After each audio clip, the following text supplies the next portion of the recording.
what are the differences in the latest and greatest generations of these two bikes? Well, there are 10 points in which BMW gives the Ducati no chance of winning this competition. And let me guide you through them one by one. First of all, the R1250GS is much smoother in terms of the way its engine delivers power, in terms of vibrations, and how this all translates into whether the bike tries to rip your arms off or not. And BMW does the better job here. Somehow, being a boxer doesn't mean that it's generating a lot of unnecessary shaking. And yes, there's this famous left and right tilt when you rev the bike, but it's less and less noticeable nowadays with new ways of balancing this engine. I actually like that behavior because it's something that nobody else has. And Multistrada 1260, however, is a bit more brutal here. There's a lot of power, there's a powerful engine, and being a V-twin engine produces more vibration, and its reaction to throttle is more sudden. GS does this better, which helps it and makes riding slowly and off the road easier and more under control. Also, conquering roundabouts will be safer when you try to keep the throttle steady and not shaky like this. So Ducati is not bad, but it just doesn't have such good manners as BMW does. The second point is important for all you off-road fans and all of you who like conquering curbs. BMW R1250GS has more ground clearance than the Multistrada 1260, and we're talking about 18.5 centimeters in a GS and 16.8 centimeters in Multistrada 1260. But you say, what about the Multistrada 1260 Enduro? Now that's a very reasonable thought right now, as the Enduro version of Multistrada has 20.5 centimeters of ground clearance, which is more than the regular R1250GS. That's correct. Now, what kind of answer do we actually have from BMW's side? Well, we have R1250GS Adventure.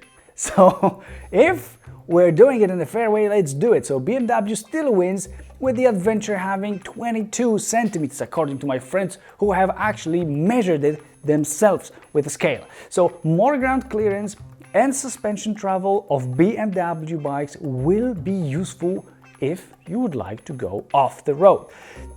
Differences are not huge, and the regular Multistrada and GS are also not very impressive here, but if we're talking business, we have to be ruthless, and BMW wins this one over Ducati. This third point may be very important to some of you. It's about how easy it is to handle these bikes, starting from sitting down on them. R1250GS is heavier, with its around 250 kilograms with fluids, including the fuel tank, while the regular Multistrada 1260 weighs around 230 kilograms with fluids. However, this only matters when you're putting the bike to an upright position, so when you have to take it from resting to going, let's say, with your own muscles. The thing that is the most important, and the GS has been an absolute king here from 2013 LC model, is balancing. The BMW is balanced, it's just better balanced, which makes it easier to control. It means that it gives you more control over its movements, leaning into corners, the precision of pointing it where you want it to go, and it's just better, and it simply takes corners better than any freaking other motorcycle in the world, which means that it also is better than a Multistrada. The difference may not be huge, and I actually believe that this alone may not be the deciding factor in choosing GS over Multistrada, but BMW deserves to be really praised for what they have done and what they are still doing with the big GS. This, I believe, is mostly due to its chassis geometry, the weight distribution and suspension, which is much different than Ducati's, especially the front one, where BMW installed their crazy tele-lever suspension that prevents the bike from diving. This is incredible technology which really helps in on-road riding. Fourth point is that BMW offers generally better technology and reliability. Now, while we may argue what better technology means, I guess we don't need to discuss why Ducati is less, or is considered less reliable than BMW. That's a stereotype, I know, and it's the true stereotype. So next one, please. But just a second though. Because in terms of better tech, which may mean nothing to some of you. Let me mention that in general BMW have been first with most of their inventions that have found their place into a GS, while Ducati was first with, I believe, an adaptive LED front light, which means it was helping you when you were leaning into corners. And now recently in 2020, I believe they were first with their front and rear radar in Multistrada V4. Those radars provide the bike, this oncoming bike, with active cruise control, with distance control, and also, and that's quite interesting, also with blind spot warning. Other than that, it generally has been BMW that has been coming up with new advancements. Or let me just point out having a drive shaft instead of a chain like Ducati does.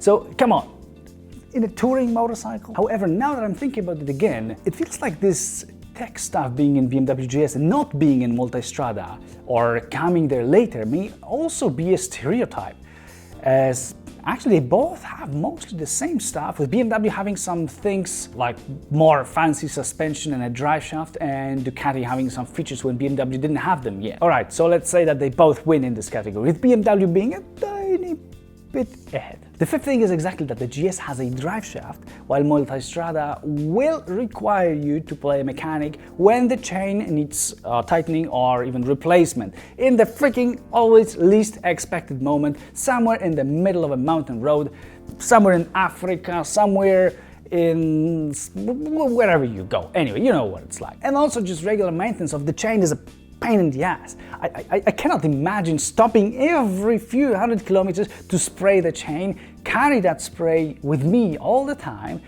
making my hands dirty every time I have to spray it, and having my center stand only to make the chain maintenance easier. But yeah, there are automatic aftermarket solutions that I'm also familiar with, and I've been using them myself. I think you should know that too. That's still a workaround. BMW did a better job with their more advanced and 100 times more comfortable solution. I will keep saying that. If you think that at least if there is trouble, it's easier to replace a chain than a drive shaft, then let me tell you that if anything happens to the drive shaft, I'd say it's as rare as a plane falling on your head. So I'm not being biased, and I have simply not heard of issues with BMW's drive shaft. I'm sure there are some things that happen, and yes, after some time you will have to replace oil in it, but it's not like you gotta do it every 500 kilometers. So if you want comfort and don't want to think about it constantly, BMW is here for you. And now we're going to fight after the sixth point. In my opinion, BMW R1250GS looks a little bit more badass, while Multistrada will help you find a lover. Now, that's not a bad thing for a Ducati, until you realize that that lover may actually be a male. You won't have that issue with the GS, and also from far, when you see it, you know it's a freaking GS. You recognize that specific GS shape. With Multistrada, well, it may just as well be anything else, and unless you come close and read the name on it, most people won't know what it is, and they certainly won't know what a Multistrada even is. And BMW GS is a legend that carries that legendary name and that heritage over decades now. That matters, that may matter to some of us. So there really is a reason that these bikes are so much in demand and people love them. And of course, design is a matter of taste, and the Multistrada is a very good looking motorcycle. However, I myself truly believe that there are certain image benefits that come with the GS's name. Another advantage of BMW R1250GS is that its boxer engine doesn't need to be revved that much, and it will be more flexible at lower revs. This means less gear changes despite significantly less power. That's the truth. GS has 136 horsepower. This is versus 158 or 170 horsepower in Multistrada 1260 and V4 respectively. Now that's a big difference when you're racing on a quarter mile, and Multistrada will win this one easily. It's just a quicker bike. To me, that is important. And I do prefer Multistrada in this field. Yes, I do. However, I am not the most representative biker of the whole group of bikers. I like accelerating hard, and I like pushing bikes till the red line. And exactly, with BMW R1250GS, you don't need to do that to ride quickly and comfortably. It delivers tons of torque from the lowest revs and actually produces more torque than any Multistrada.